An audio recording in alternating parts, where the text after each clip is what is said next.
전쟁이 끝났습니다. 적어도 트럼프 대통령은 그렇게 말했습니다. 목표는 달성됐다. 우리는 이겼다. 전 세계가 그 말을 들었습니다.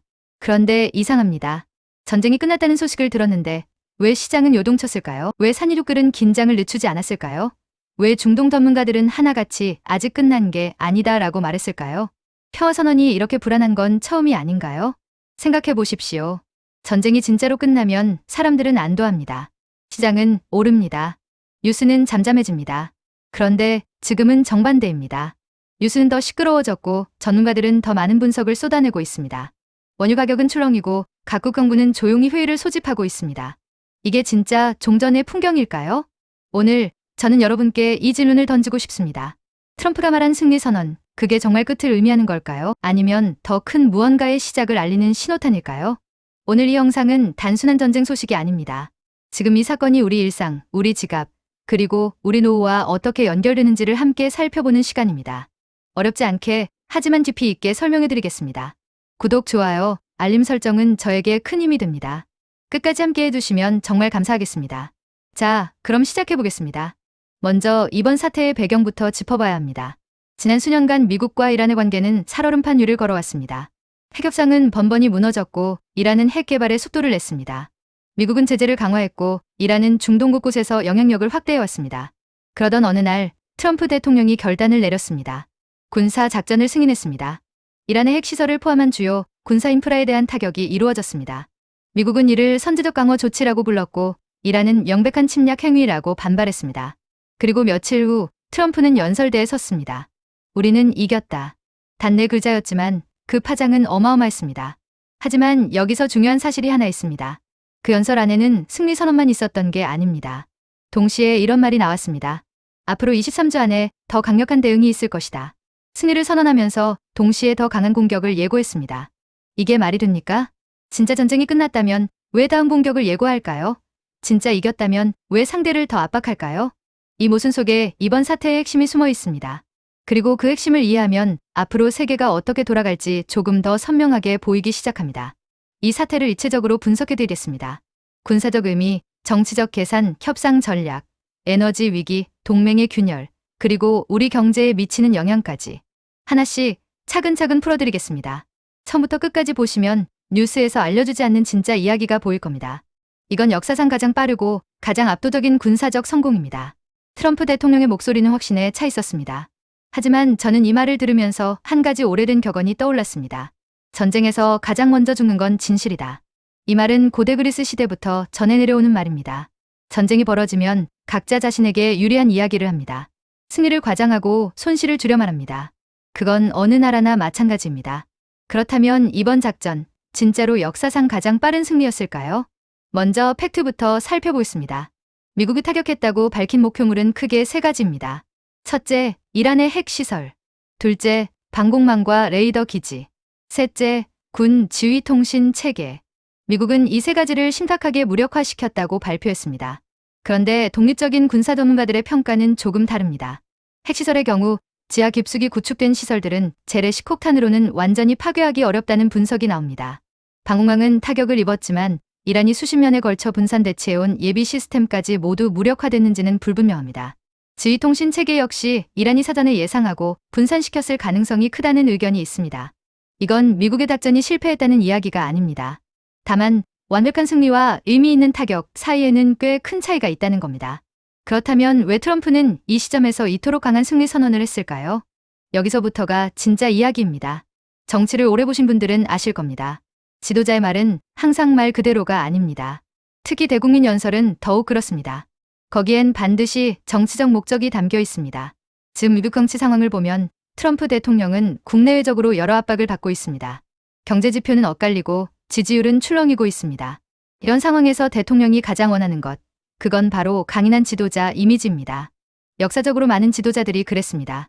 지지율이 흔들릴 때 외부에서 적을 만들거나 외부의 위협을 해결하는 영웅서사를 만들었습니다.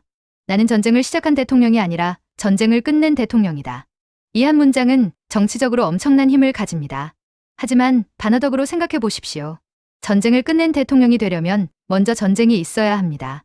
그리고 그 전쟁에서 이겨야 합니다. 즉, 이 서사가 완성되려면 지금의 긴장이 완전한 종결로 이어져야 합니다. 그런데 문제가 있습니다. 이란은 아직 항복하지 않았습니다. 이란 최고 지도자 하메네이는 우리는 결코 굴복하지 않는다고 밝혔습니다. 이란 군부는 보복을 예고했습니다.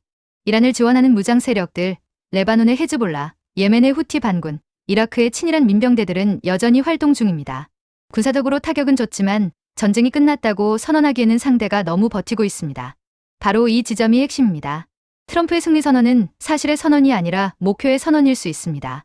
나는 이렇게 될 것이라고 선언한다. 그리고 그 방향으로 밀어붙이겠다. 이런 방식의 언어 사용은 협상 테이블에서 매우 강력한 도구가 됩니다. 왜냐하면 상대방에게 두 가지 선택지를 제시하기 때문입니다. 하나, 미국의 승리 선언을 받아들이고 협상에 나온다. 그러면 전쟁은 정말 끝납니다. 둘, 승리 선언을 거부하고 저항을 계속한다. 그러면 미국은 상대가 버티니까 더 강하게 때려야 한다는 명분을 얻습니다. 어떤 선택을 해도 미국에게 불리하지 않은 구조입니다. 이걸 국제정치에서는 프레임 선점이라고 부릅니다. 결론부터 이미 선언해버리고 상대를 그 결론 안으로 끌어들이는 전략입니다. 여기까지 이르셨다면 한 가지 의문이 드실 겁니다. 그래서 이란은 어떻게 나올까요? 그 이야기를 하려면 이번 연설에서 가장 충격적이었던 표현을 먼저 살펴봐야 합니다. 바로 석기 시대로 돌릴 수 있다는 그 발언입니다. 만약 이란이 계속 저항한다면 우리는 그들을 석기 시대로 돌려놓을 수 있습니다. 이 말이 나오는 순간 전 세계가 멈췄습니다. 외교적으로 이런 표현은 매우 이례적입니다. 보통 국가 지도자는 아무리 강경한 입장이라도 상대국을 완전히 파괴하겠다는 식의 표현은 피합니다. 국제법적으로도 문제가 될 수 있고 외교적으로 복잡한 파장을 낳기 때문입니다. 그런데 트럼프는 그 말을 했습니다. 대체 왜일까요? 단순히 분노해서 한 말일까요? 아니면 이 말 뒤에도 치밀한 계산이 숨어 있을까요? 저는 후자라고 생각합니다. 그리고 그 이유를 설명드리겠습니다. 먼저 최대 압박 전략이라는 개념을 이해하셔야 합니다. 이 전략은 트럼프 1위 때부터 그의 대외 정책의 핵심이었습니다. 간단히 말하면 이렇습니다. 상대가 버틸 수 없을 만큼 강한 압박을 가해서 결국 협상 테이블로 끌어낸다. 2018년 북핵 협상이 대표적인 예입니다. 당시 트럼프는 화염과 분노를 언급하며 북한을 극도로 압박했습니다. 그리고 결국 김정은을 협상 테이블로 끌어냈습니다. 협상이 완전히 성공하지는 못했지만 대화 자체를 이끌어낸 건 분명한 성과였습니다. 이번 이란 사태에서도 같은 구조가 작동하고 있을 가능성이 높습니다. 석기시대라는 극단적 표현은 실제로 이란을 석기시대로 만들겠다는 의지의 표현이 아닐 수 있습니다. 오히려 우리는 그럴 능력이 있다. 하지만 그걸 원하지는 않는다. 그러니 빨리 나와서 이야기하자는 메시지일 수 있습니다. 군사 전문가들은 이것을 억제 언어라고 부릅니다. 실제 행동보다 말의 강도를 높여서 상대방이 행동을 자제하도록 유도하는 방식입니다. 그런데 여기서 중요한 변수가 등장합니다. 이란은 합리적 행위자인가 하는 질문입니다. 국제정치에서 합리적 행위자란 자국의 이익을 계산해서 행동하는 국가를 의미합니다. 압박을 받으면 손실을 계산하고 그 손실이 너무 크면 협상에 나오는 국가입니다. 만약 이란이 합리적 행위자라면 지금쯤 내부적으로 복잡한 계산을 하고 있을 것입니다. 계속 저항하면 더 큰 피해를 입는다. 그렇다면 협상에 나오는 게 낫지 않을까? 실제로 이란 내부에서도 목소리가 갈리고 있다는 보도가 나오고 있습니다. 개혁화를 중심으로 현실적인 협상이 필요하다는 주장이 나오는가 하면 강경파는 절대 굴복할 수 없다는 입장을 고수하고 있습니다. 이란이 어느 방향을 선택하느냐에 따라 앞으로의 시나리오가 완전히 달라집니다. 그리고 바로 여기서 23주라는 시간 언급이 중요해집니다. 트럼프는 막연하게 언젠가 더 강하게 대응하겠다고 하지 않았습니다. 구체적으로 23주라는 시간을 못 박았습니다. 이 시한 설정은 매우 의미심장합니다. 협상 합격으로 보면 상대에게 데드라인을 주는 건 협상을 촉진하는 방법 중 하나입니다. 무한정 기다리지 않겠다. 이 기간 안에 결정을 하는 메시지입니다. 이란 입장에서는 23주 안에 결단을 내려야 한다는 압박을 받게 됩니다. 하지만 반대로 생각해보면 이 발언엔 위험도 있습니다. 만약 23주가 지났는데 이란이 협상에 나오지 않는다면 어떻게 될까요? 트럼프는 선언한 대로 행동해야 합니다. 그렇지 않으면 국제사회에서 빈말만 하는 지도자로 낙인 찍힐 수 있기 때문입니다. 즉, 이 발언은 트럼프 자신에게도 함정이 될 수 있습니다. 이란이 버티면 미국은 더 강한 행동을 취해야 하는 상황에 몰릴 수 있습니다. 그리고 그 강한 행동이 어떤 형태로든 실현되면 그 충격은 전장에만 머물지 않습니다. 에너지 시장으로 번집니다. 그리고 그 에너지 시장의 중심에는 전 세계가 두려워하는 하나의 지점이 있습니다. 호르무즈 해협입니다. 지도를 한번 펼쳐보겠습니다. 페르시아만과 오만만 사이 아주 좁은 해협이 하나 있습니다. 가장 좁은 곳은 폭이 약 33km밖에 되지 않습니다. 서울에서 수원까지의 거리와 비슷합니다. 손바닥만 한 이 바닷길 이름이 바로 호르무즈 해협입니다. 그런데 이 작은 해협이 막히면 전 세계 경제가 흔들립니다. 왜 그럴까요? 숫자로 설명드리겠습니다. 매일 이해협을 통과하는 원유는 약 1,700만 배럴에서 2천만 배럴 사이입니다. 전 세계 원유 거래량의 약 20%, 전 세계 액화천연가스 LNG 거래량의 약 20%가 이 한 곳을 통과합니다. 사우디아라비아, 이라크, 쿠웨이트, 아랍에미리트, 카타르에서 생산된 에너지가 이 해협을 거쳐야만 세계로 나갑니다. 즉, 중동 산유국들의 에너지가 세계로 가는 유일한 출구입니다. 이 출구가 막히면 어떤 일이 벌어질까요? 단순하게 생각해도 원유 공급이 줄어드니 기름값이 오릅니다. 하지만 실제 파급 효과는 훨씬 복잡하고 광범위합니다. 첫째, 국제 유가가 급등합니다. 전문가들은 호르무즈 해협이 완전히 봉쇄될 경우 배럴당 유가가 현재의 2배 이상으로 치솟을 수 있다고 분석합니다. 과거 사례를 봐도 이 해협 근방에서 긴장이 고조될 때마다 국제 유가는 즉각 가능했습니다. 둘째, 물가가 전반적으로 오릅니다. 에너지 가격은 단순히 기름값에만 영향을 미치지 않습니다. 물건을 만드는 공장에서 쓰는 전기, 물건을 운반하는 트럭의 기름, 그 트럭이 실어 나르는 농산물과 공산품까지. 에너지 가격이 오르면 모든 것의 가격이 오릅니다. 장을 보러 마트에 가셨을 때 왜 이렇게 비싸졌지? 라고 느끼신다면 그 원인의 상당 부분이 에너지 가격에 있을 수 있습니다. 셋째, 운송 비용이 폭등합니다. 호르무즈 해협이 봉쇄되거나 위험해지면 선박들은 우회 항로를 택해야 합니다. 아프리카 대륙을 돌아가는 희망봉 루트가 대표적입니다. 이 경우 항해의 거리가 2배 이상 늘어납니다. 운송 시간도 길어지고 비용도 급증합니다. 그 비용은 결국 소비자 가격에 반영됩니다. 여기서 특히 한국을 주목할 필요가 있습니다. 한국은 원유의 대부분을 중동에서 수입합니다. 중동에서 들어오는 원유 비중은 전체의 70% 안팎입니다. 그리고 그 원유의 대부분은 호르무즈 해협을 통과해 옵니다. 즉, 호르무즈 해협이 불안해지면 한국 경제에 미치는 영향은 즉각적이고 직접적입니다. 주유소 기름값, 전기요금, 난방비, 식료품 가격. 이 모든 것이 연동되어 움직입니다. 특히 연금이나 저축으로 생활하시는 시니어분들께는 물가 상승이 더욱 가혹하게 느껴질 수 있습니다. 소득은 고정되어 있는데 지출은 늘어나는 상황, 이보다 어려운 게 없습니다. 그러면 트럼프의 말처럼 미국은 에너지 자립이 가능하니 괜찮다는 논리가 우리에게도 적용될 수 있을까요? 안타깝게도 그렇지 않습니다. 에너지 시장은 글로벌 시장입니다. 미국이 자국 에너지를 충분히 보유하고 있다 해도 국제 유가 자체가 오르면 미국 국내 에너지 가격도 오릅니다. 에너지는 국경을 넘어 하나의 가격 체계로 연결되어 있기 때문입니다.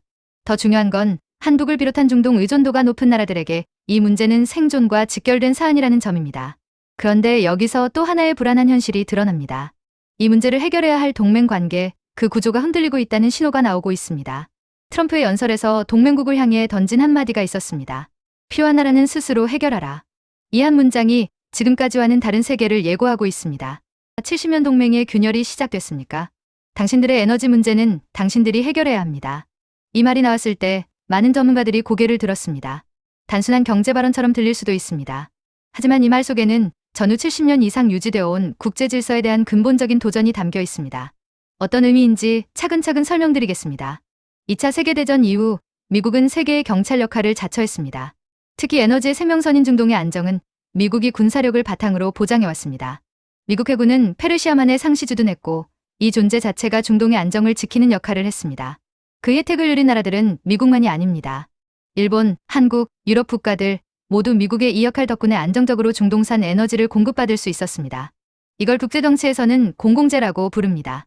미국이 비용을 내고 제공하는 세계 모두가 혜택을 받는 안정 서비스입니다. 그런데 트럼프는 바로 이 구조의 문제를 제기하고 있습니다. 왜 미국만 돈과 피를 써야 합니까? 당신들도 비용을 분담하든지 아니면 스스로 해결하든지 하십시오. 이 논리는 일면 이해할 수 있는 부분도 있습니다. 실제로 미국은 중동에 엄청난 군사비를 지출해왔습니다. 이라크 전쟁, 아프가니스탄 전쟁에 쏟아부은 돈만 수십조 달러에 달합니다. 그런데 그 혜택은 미국보다 중동 에너지에 더 의존하는 다른 나라들이 더 많이 누린 측면도 있습니다. 트럼프는 이 불균형을 정치적으로 활용하고 있습니다. 우리는 희생했다. 그런데 당신들은 무임승차했다. 이 프레임은 특히 미국 내 지지층에게 매우 설득력 있게 들립니다. 하지만 현실적으로 이 논리가 실제 정책으로 이어지면 어떤 일이 벌어질까요? 가장 직접적인 영향을 받는 나라 중 하나가 바로 한국입니다. 한국은 여러 가지 면에서 이 변화에 취약합니다. 첫째, 에너지 의존도입니다. 앞에서 말씀드렸지만 한국은 중동 에너지 의존도가 매우 높습니다. 미국이 중동에서 손을 떼거나 역할을 축소하면 그 불안정의 피해는 한국이 직접 받게 됩니다. 둘째, 안보 구조입니다. 한국은 미국과의 동맹을 안보의 근간으로 삼고 있습니다. 각자 알아서 하라는 논리가 강해진다면 한미동맹의 성격과 비용 분담 문제가 더 첨예하게 부각될 수 있습니다. 방위분담금 협상이 더 복잡해질 가능성도 있습니다. 셋째, 수출 구조입니다. 한국 경제는 수출 의존도가 높습니다. 중공 불안이 장기화되면 글로벌 경기가 위축되고 이는 한국 수출에도 타격을 줍니다. 그런데 여기서 더 깊이 생각해보면 이 각자 알아서 발언은 단순히 에너지 문제에 국한되지 않습니다. 이건 미국이 세계를 바라보는 방식의 변화를 보여주는 신호입니다. 2차 세계대전 이후 미국이 설계한 국제 질서의 핵심은 미국이 규칙을 만들고 그 규칙 아래 동맹들이 혜택을 받는다는 구조였습니다. 미국은 이 질서를 유지하는 대가로 세계 경제의 중심에 서고 달러를 기축통화로 유지할 수 있었습니다. 그런데 트럼프는 이 질서에 근본적인 의문을 제기합니다. 우리가 왜 이 질서를 유지해야 합니까? 우리에게 실질적인 이익이 됩니까? 만약 이 의문이 실제 정책으로 굳어진다면 우리가 지난 70년간 당연하게 여겨온 많은 것들이 흔들릴 수 있습니다. NATO의 역할, 미일 동맹, 한미 동맹, 각종 자유무역 협정. 이 모든 것들이 미국에게 실질적인 이익이 되느냐는 잣대로 재평가될 수 있습니다. 이건 먼 나라 이야기가 아닙니다. 지금 이 순간 우리나라 외교부와 국방부, 그리고 경제 부처들이 이 변화를 어떻게 대비할지 머리를 맞대고 있을 것입니다. 그렇다면 개인으로서 그리고 가정으로서 우리는 어떻게 준비해야 할까요? 이 질문의 답을 찾기 위해 이제 전체를 정리하는 마지막으로 가겠습니다. 이번 사태가 진짜 종전인지 아니면 더 큰 충돌의 서막인지 그 결론을 함께 내려보겠습니다. 여기까지 오셨다면 이제 전체 그림이 어느 정도 보이실 것입니다. 정리해드리겠습니다. 트럼프의 이란 승리 선언. 이것은 단순한 군사작전 보고서가 아닙니다. 거기에는 4가지 메시지가 동시에 담겨 있었습니다. 첫 번째는 정치적 메시지입니다. 나는 전쟁을 끝낸 대통령이다라는 이미지를 만들어 국내 지지층을 결집시키려는 의도가 있었습니다. 선거와 지지율의 언어로 읽어야 합니다. 두 번째는 협상 압박입니다. 석기시대에는 극단적 표현과 23주라는 시간 설정은 이란을 협상 테이블로 끌어내기 위한 최대 압박 전략의 일환입니다. 무기가 아니라 언어로 싸우는 방식입니다. 세 번째는 에너지 전략입니다. 미국은 에너지 자립이 가능하다는 발언은 중동에 대한 의존도를 줄이고 에너지를 지정학적 도구로 활용하겠다는 선언이기도 합니다. 네 번째는 동맹 재편 신호입니다. 각자 알아서 하라는 말은 전후 70년 질서의 근간인 미국 주도의 동맹 구조를 재검토하겠다는 신호입니다. 이 4가지가 동시에 작동하고 있는 지금 앞으로 어떤 시나리오가 펼쳐질 수 있을까요? 크게 2가지 방향이 있습니다. 첫 번째는 협상 타결 시나리오입니다. 이란이 미국의 압박을 견디지 못하고 23주 안에 협상에 나오는 경우입니다. 이 경우 긴장은 빠르게 완화되고 에너지 시장도 안정을 되찾을 수 있습니다. 트럼프는 전쟁을 끝낸 대통령이라는 타이틀을 얻게 됩니다. 두 번째는 확전 시나리오입니다. 이란이 협상을 거부하고 보복에 나서는 경우입니다. 이 경우 미국은 더 강한 군사 행동을 취해야 하는 압박을 받습니다. 호르무즈 해협 긴장이 고조되고 국제 유가가 급등하며 글로벌 경기 불안이 심화될 수 있습니다. 지금 이 순간 어느 쪽으로 기울지는 아무도 장담할 수 없습니다. 그러나 우리가 할 수 있는 건 최선과 최악을 모두 준비하는 것입니다. 경제적으로 보면 에너지 가격 변동에 대한 대비가 필요합니다. 국제유가 상승이 예상될 때 가정경제에서 에너지 비용을 줄이는 방법을 미리 고민하는 게 좋습니다. 불필요한 에너지 낭비를 줄이고 고정비용을 점검해보는 것도 한 방법입니다. 투자 측면에서는 지정학적 리스크가 높아질 때 변동성이 커지는 자산에 대한 주의가 필요합니다. 특히 은퇴 자산이나 노후 자금은 이런 불확실한 시기일수록 보수적으로 관리하는 것이 현명합니다. 정부의 측면에서는 신뢰할 수 있는 뉴스와 분석을 꾸준히 챙기는 것이 중요합니다. 자극적인 제목이나 한쪽으로 치우친 정보보다 다양한 시각을 종합적으로 보는 습관이 필요합니다. 그리고 한 가지 더 말씀드리고 싶습니다. 역사는 항상 이런 결정의 순간을 통해 방향을 바꿔왔습니다. 냉전의 시작도, 베를린 장벽의 붕괴도, 2008년 금융위기도. 당시에 그 사건을 겪은 사람들은 이게 역사의 전환점인 줄 몰랐다고 회상합니다. 그리고 나중에 돌아보면서야 그때 세상이 바뀌었구나라고 깨닫습니다. 지금 우리가 보고 있는 이 사태도 훗날 그런 전환점으로 기록될지 모릅니다. 2025년 이후 미국이 세계를 대하는 방식이 바뀌었다. 그때부터 중동의 질서가 재편되기 시작했다. 그 변화가 글로벌 에너지 구조를 바꾸었고 한국도 새로운 전략을 세워야 했다. 이런 문장들이 미래의 역사책에 쓰일 수도 있습니다. 그 변화를 불안하게만 볼 필요는 없습니다. 세상은 항상 변해왔고 변화 속에서도 현명하게 대응한 사람들은 살아남고 성장했습니다. 중요한 건 눈을 뜨고 보는 것입니다. 변화를 외면하지 않고 있는 그대로 직시하는 것입니다. 그리고 내가 할 수 있는 것과 없는 것을 냉정하게 구분해서 내가 할 수 있는 것을 최선을 다해 준비하는 것입니다. 오늘 제가 드린 이야기가 그 준비에 조금이나마 도움이 되었으면 합니다. 복잡한 국제정치 이야기를 끝까지 함께 해주셔서 진심으로 감사합니다. 제가 준비한 영상은 여기까지입니다. 구독, 좋아요, 알림 설정은 저에게 큰 힘이 됩니다. 끝까지 시청해주셔서 감사합니다.